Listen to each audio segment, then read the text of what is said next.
accueille Cléa Coff.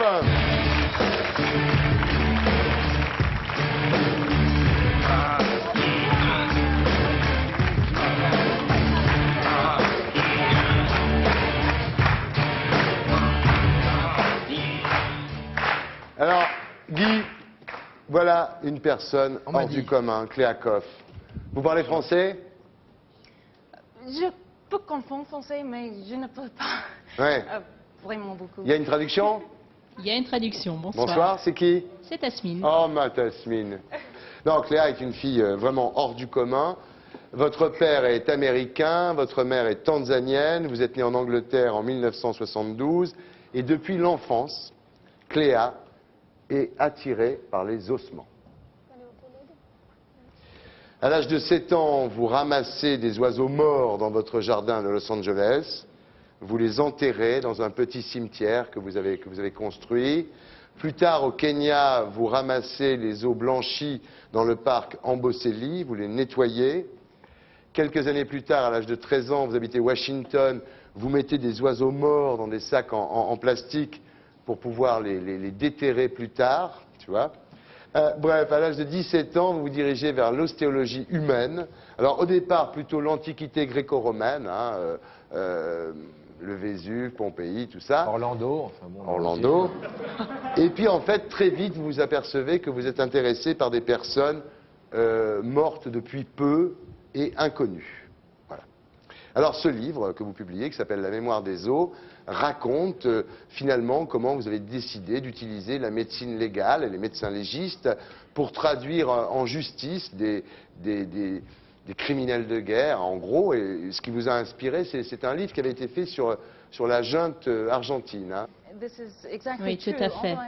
C'est vrai. Mais je dois avouer que généralement, les personnes qui enterrent des oiseaux et jouent avec des animaux morts finissent par être des tueurs en série. Donc je voudrais rassurer tout le monde. Moi, je ne suis pas allée dans ce sens-là.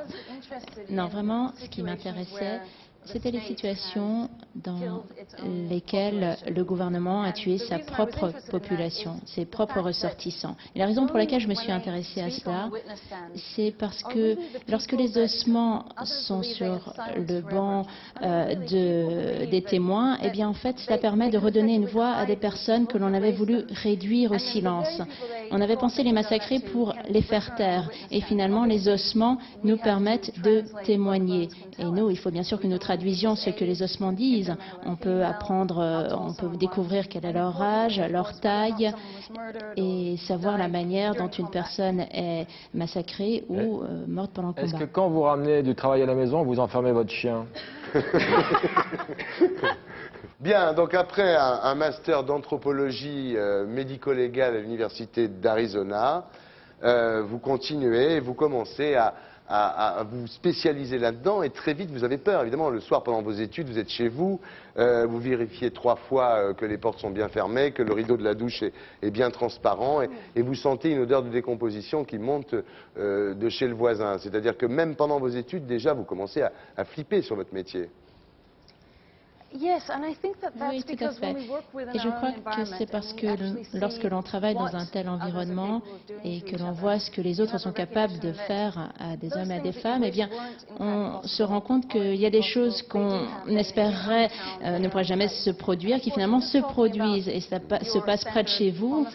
Voilà.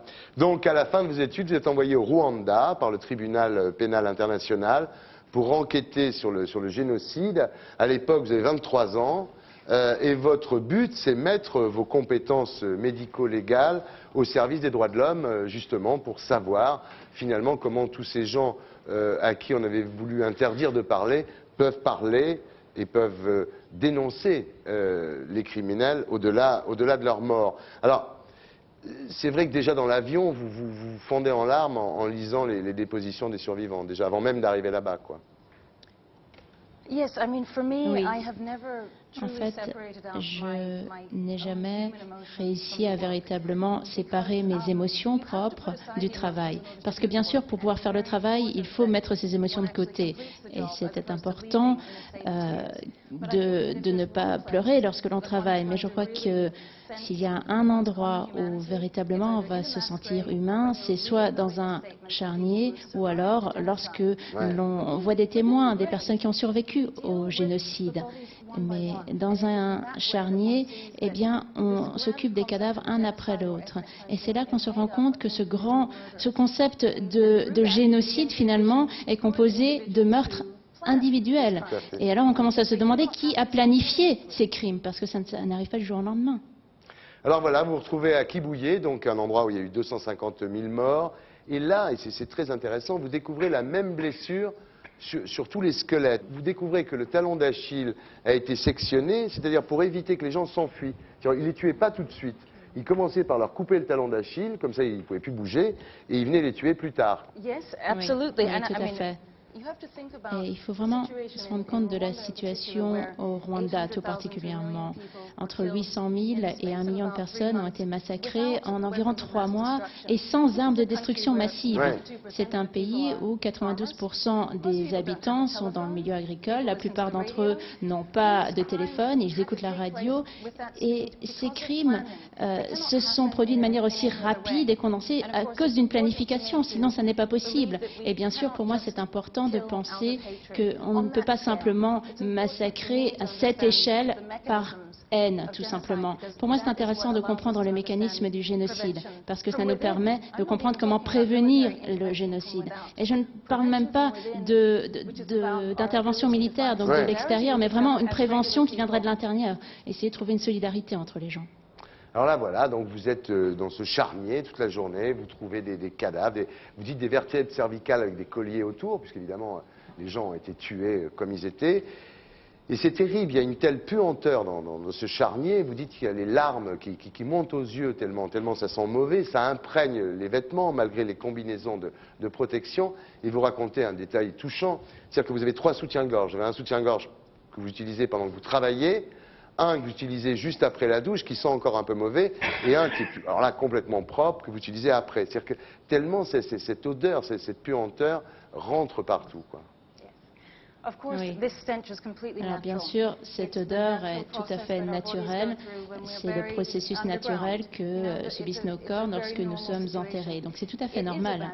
Et puis on comprend véritablement l'intérêt des savons, des shampoings, des mousses, etc. Ça devient plus important que la nourriture même. Ouais.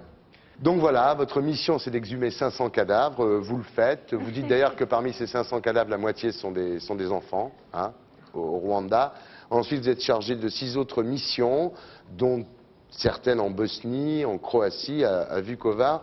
Et vous dites finalement que le dénominateur commun de toutes ces victimes, c'est toujours des décisions qui sont prises au niveau gouvernemental. Hein. C'est jamais des décisions qui sont prises par hasard, parce que vous dites qu'il faut avoir les stocks de barbelés, il faut avoir les engins lourds pour creuser les charniers, le carburant pour mettre dans ces engins lourds.